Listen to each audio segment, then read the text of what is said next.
अब हम 2024 का करंट अफेयर्स की शुरुआत करने वाले हैं, जो जनवरी से सितंबर तक का है ना। पार्ट वाइज पार्ट 1, 2, 3 लेक्चर में ख़त्म कर देंगे पूरा 9 महीने का। तो रेमन मैग्सेसे पुरस्कार अभी दिया गया है हाल ही में।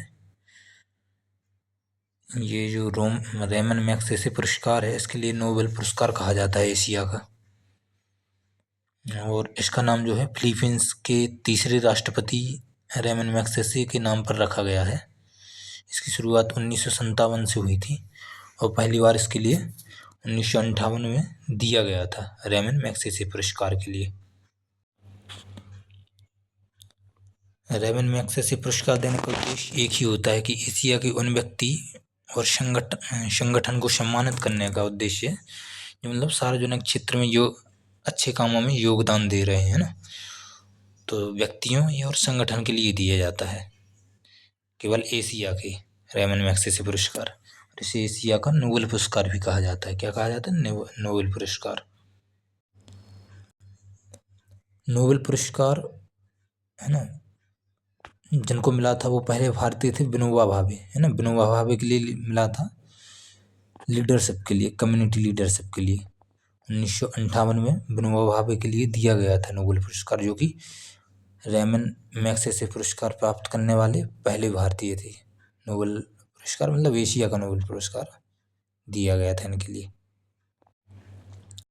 अभी जो हाल ही में 2024 में देने की घोषणा हुई है, एक तो हयायो मियाजाकी, जो कि जापान के हैं। इनके लिए इस फील्ड में दिया जा रहा है पर्यावरण संरक्षण और फिल्म निर्देशक के लिए दिया जा रहा है। इनने पर्यावरण संरक्षण और फिल्म निर्देशन में योगदान के लिए इनके लिए ये दिया गया है ना। एक गुयेन थी नोक फुओंग है, जो कि वियतनाम की हैं। ये एक चिकित्सक हैं पेशे से, और इनके लिए एजेंट ऑरेंज से सुरक्षा के लिए किए गए कार्य के कारण के लिए दिया गया है। अभी बांग्लादेश के नए राष्ट्रपति बनाए गए हैं है ना, जो कि कौन है? मोहम्मद शहाबुद्दीन है ना। इन्हें अंतरिम सरकार में नियुक्त किया गया है और इन्होंने नोबेल पुरस्कार भी जीता है। ये 2006 में ग्रामीण बैंक के माध्यम से गरीबी विरोधी अभियान के लिए नोबेल शांति पुरस्कार से सम्मानित हो चुके हैं। मतलब 2006 में इनके लिए शांति के क्षेत्र में नोबेल पुरस्कार दिया गया था मोहम्मद शहाबुद्दीन खान जी के लिए है ना। ये बांग्लादेश की अंतरिम सरकार के राष्ट्रपति नियुक्त किए गए हैं।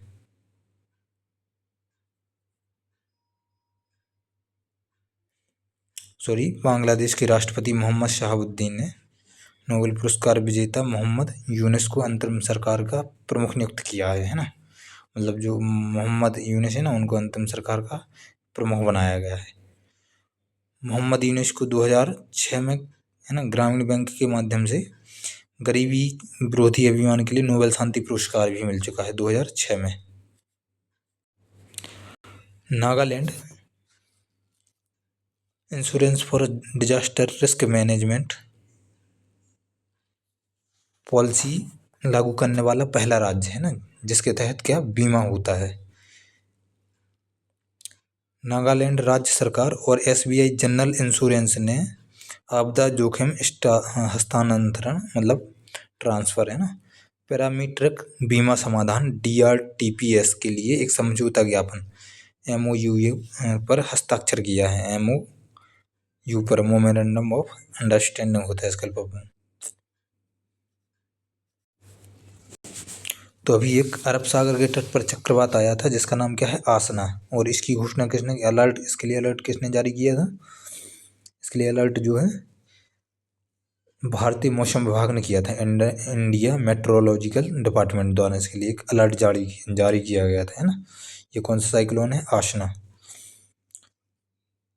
और इसका नामकरण किसने किया है? चक्रवात आसना का नामकरण किसने? पाकिस्तान ने किया गया है ना, पाकिस्तान ने किया है। आसना का उर्दू में अर्थ होता है जिसकी प्रशंसा की जानी चाहिए। हाल ही में के हेमा समिति ने मलयालम फिल्म उद्योग में महिलाओं द्वारा सामना की जा रही समस्याओं पर अपनी रिपोर्ट प्रस्तुत की है ना। रिपोर्ट में मलयालम फिल्म उद्योग में यौन शोषण, अवैध प्रतिबंध, भेदभाव, ड्रग्स, शराब और दुरुपयोग जैसे गंभीर मुद्दों का खुलासा किया गया है। तो अभी कौन सी रिपोर्ट, नई रिपोर्ट जारी की गई है फिल्म उद्योग में महिलाओं के प्रति हो रहे शोषण के खिलाफ, है ना। के हेमा समिति ने एक रिपोर्ट प्रस्तुत की थी। इस रिपोर्ट का क्या उद्देश्य है कि जो मलयालम फिल्म उद्योग है उसमें महिलाओं के साथ हो रहे जो कुछ गंभीर मुद्दे हैं उनका खुलासा किया गया है, जैसे कि यौन शोषण, है ना, लीगल बैंस और डिस्क्रिमिनेशन, ड्रग्स, एल्कोहल, ऐसे अब्यूज। के हेमा समिति के बारे में थोड़ा सा देखा जाए तो के हेमा समिति जो है ना 2017 में बनाई गई थी। केरल सरकार ने मलयालम फिल्म सिनेमा में यौन उत्पीड़न और लैंगिक असमानता के मुद्दों का अध्ययन करने के लिए 3 सदस्यीय समिति का गठन किया था, है ना, जो कि के हेमा समिति है 2017 में।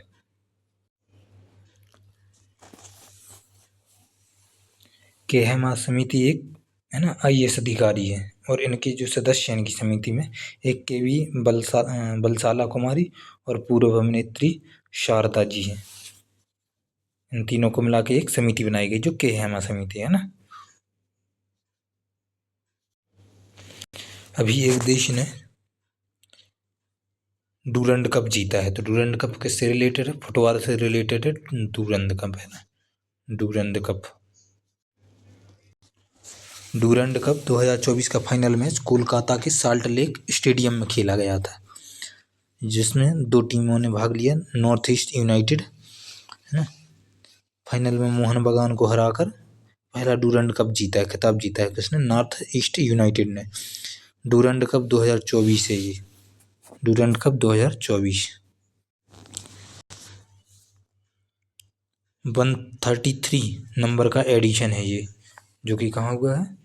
अपने कोलकाता के सॉल्ट लेक में हुआ है ना, स्टेडियम, सॉल्ट लेक स्टेडियम में डूरंड कप।